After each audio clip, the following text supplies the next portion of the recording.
Peace to the planet and greetings, ladies and gentlemen. Welcome to 6 Degrees of Black Mental Health.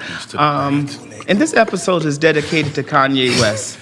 Dear Kanye, we have watched and listened from the mountains. We have watched while you took your black ass on TMZ and told those people that slavery was a choice.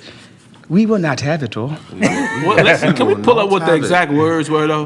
Was a choice or sounds like a choice? So what was the exact word? You said it was a choice. So I think that's a good point too. So because even as you watch the episode, you know, you can go back and look at TMZ and look at the interview, because in the full context of what Kanye West said, it wasn't what the soundbite provided. So TMZ dicked us.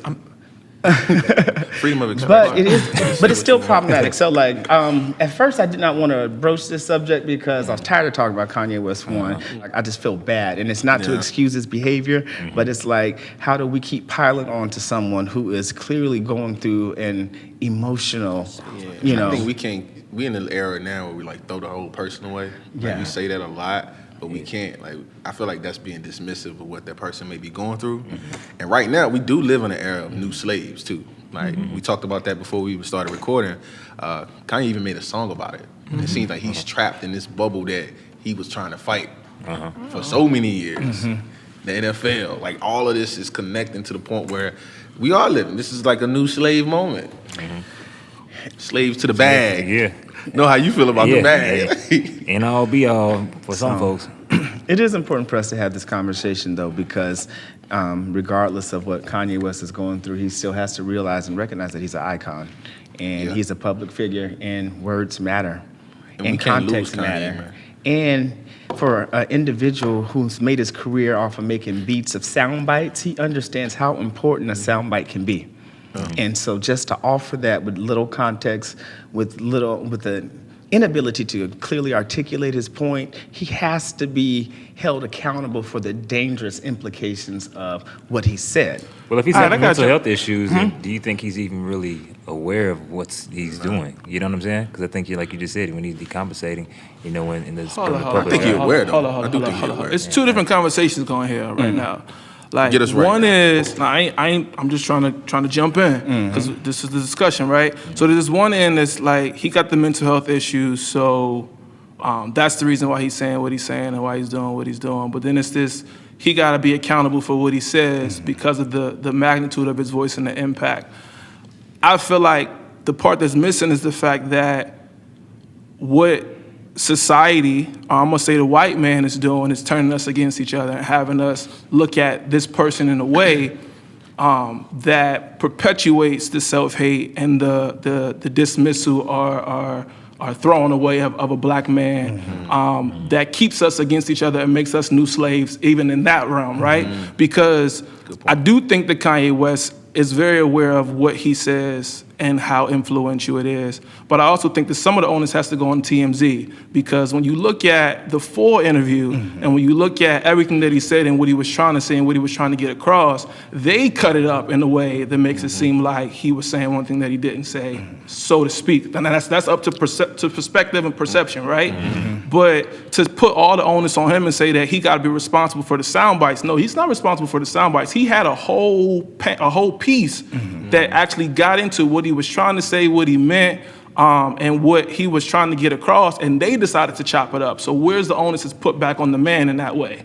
Okay, I want to say this too, because I want to have this Kanye West conversation without judgment, because when it initially happened, I reserved my opinions because I saw the full TMZ interview, I saw the Charlemagne interview, and I saw the Breakfast Club. Like, I looked at everything because I was trying to get a good understanding. And so even in the setup of the conversation, I talk about how his mental health has impacted even my opinion of what's going on, because that is important to note.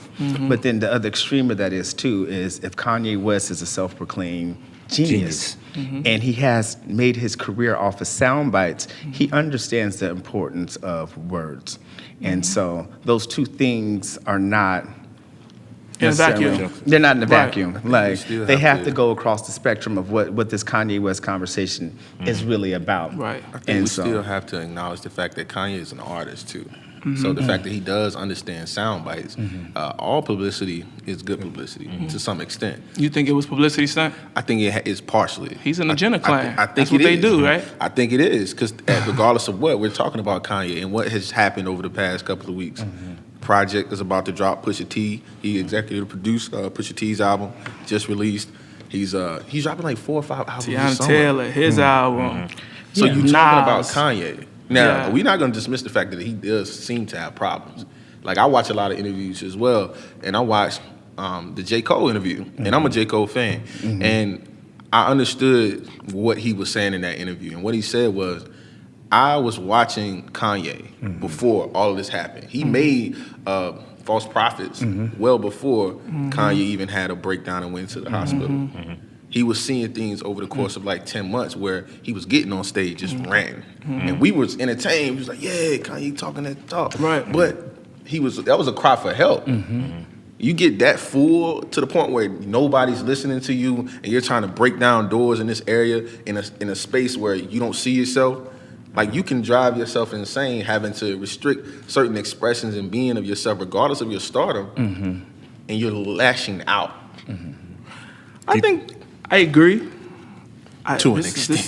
This is the thing. Like, no, and I think this is good that we're having the conversation because there are people that are on both sides of the aisle, right? And I think there's a group of people who are all for Kanye. He's done. I've been seeing it coming. I'm over with it. Right. There's a group of people that are still like, I'm gonna hold out and see what the end's gonna be in that way, right? True. I think the point that I'm reacting to right now, though, is the fact that it's very dangerous to put mental health in the conversation the way that it's happening right now and the way that it's happening in the community, because it makes it seem like this is what mental health looks like.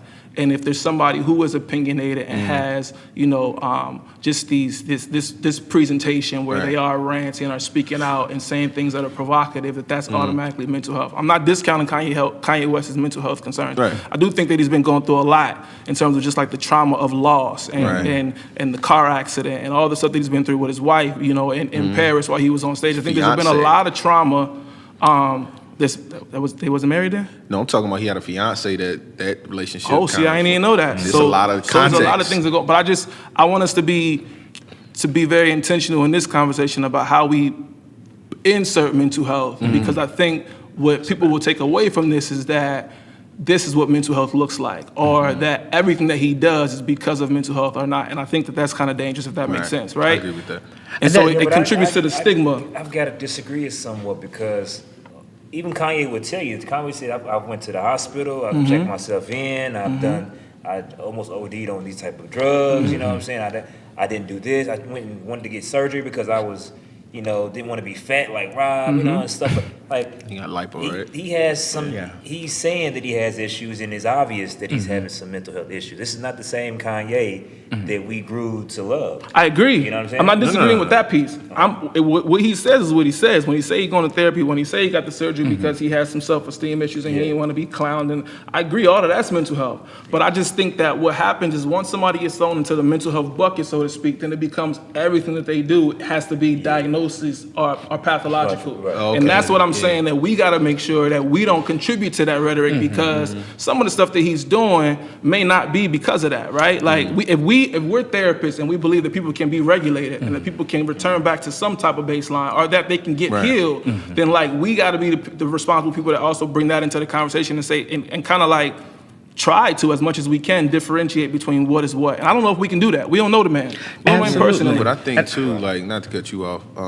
but I think too, we have to acknowledge the fact that Kanye is, I think we're talking about Kanye, but it's really not about Kanye. Right. Kanye is just a scapegoat or an example that we're using, because this could be our cousin. This could be our father. This could be us. Yeah. Like, the expression of what you're going through internally, however that presents itself, we have to be knowledgeable about, like, what that looks like. Right. And we're using Kanye as an example when we talk about the rants and we talking about what he's saying in the context and the way that he's saying things.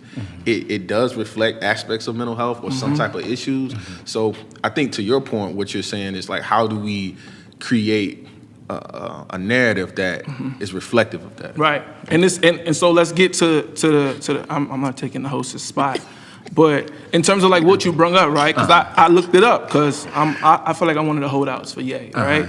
What he actually said was, when you hear about slavery for 400 years, that sounds like a choice. Like, you were there for 400 years and it's all you. And I guess what I took from that after hearing the whole interview, because I ain't gonna lie, I was pissed too. Like, Kanye, what you doing? You out of pocket, you doing too much. What it automatically became on one hand was like, it was a choice. So that's where everybody was going with. It was a choice, right?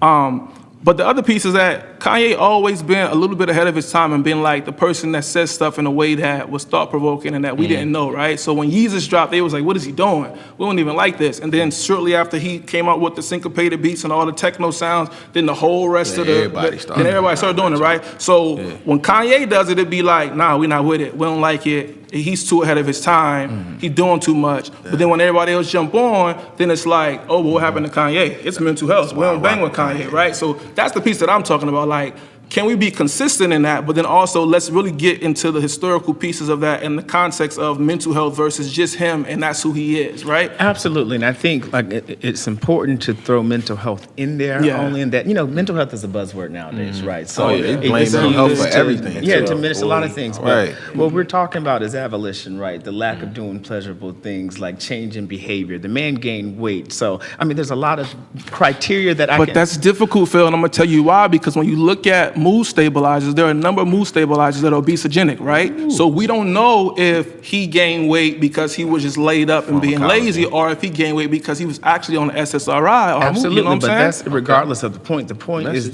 that we can see noticeable changes, and those changes are due to something. I did not say we can diagnose him, but I'm saying like if we're looking at him in particular, and then we're looking at like how we diagnose in our profession, like okay, these are the things that we're looking at, and that's the only reason why the mental health conversation piece is there. But I digress because I think we need to get to the larger point about, the words that he said, because this is what really caused a lot of the controversy, right? And in context with what you just said, as soon as I heard it, a thought came to my mind. I believe it was Harriet Tubman that said, like, I freed 1,000 slaves, but I could have freed 1,000 more. They said that ain't true.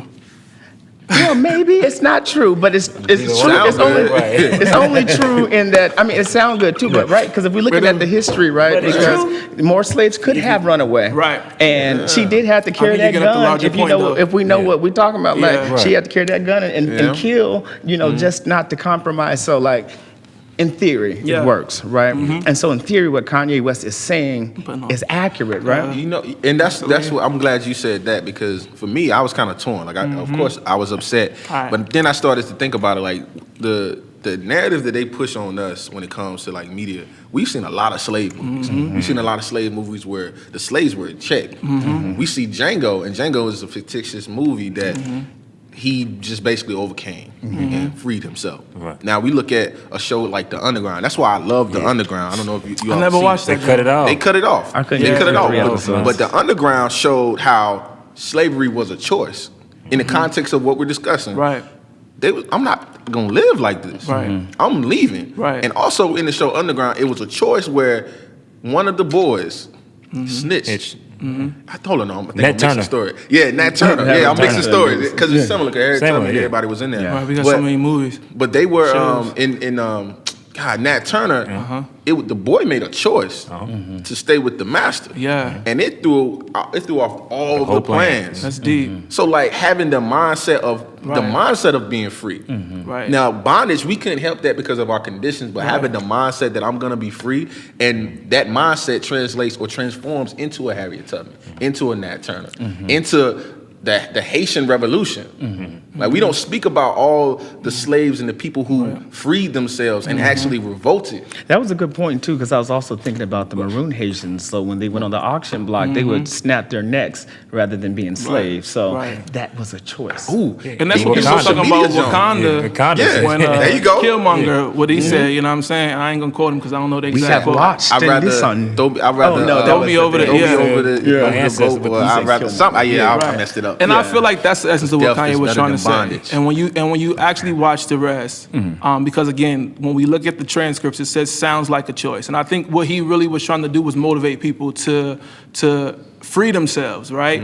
I do think that he's impulsive. I do think that he needs some media training. I do think that he sometimes his mouth moves a little bit faster than his mind, and I can identify with him in that way because sometimes it happens to me. So I feel like maybe that's even why I'm holding out for him too.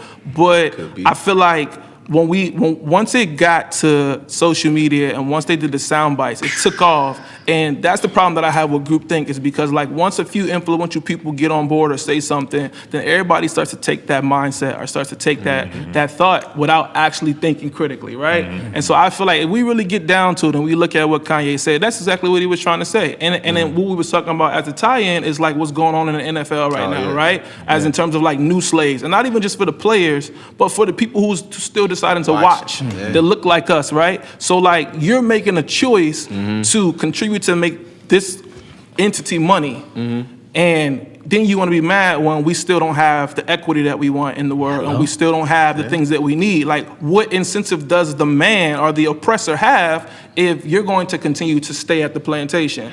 If you're going to decide that you're not going to leave? That's what I feel like Kanye was trying to get at. And then another thing is that Kanye didn't live in the time of the slaves.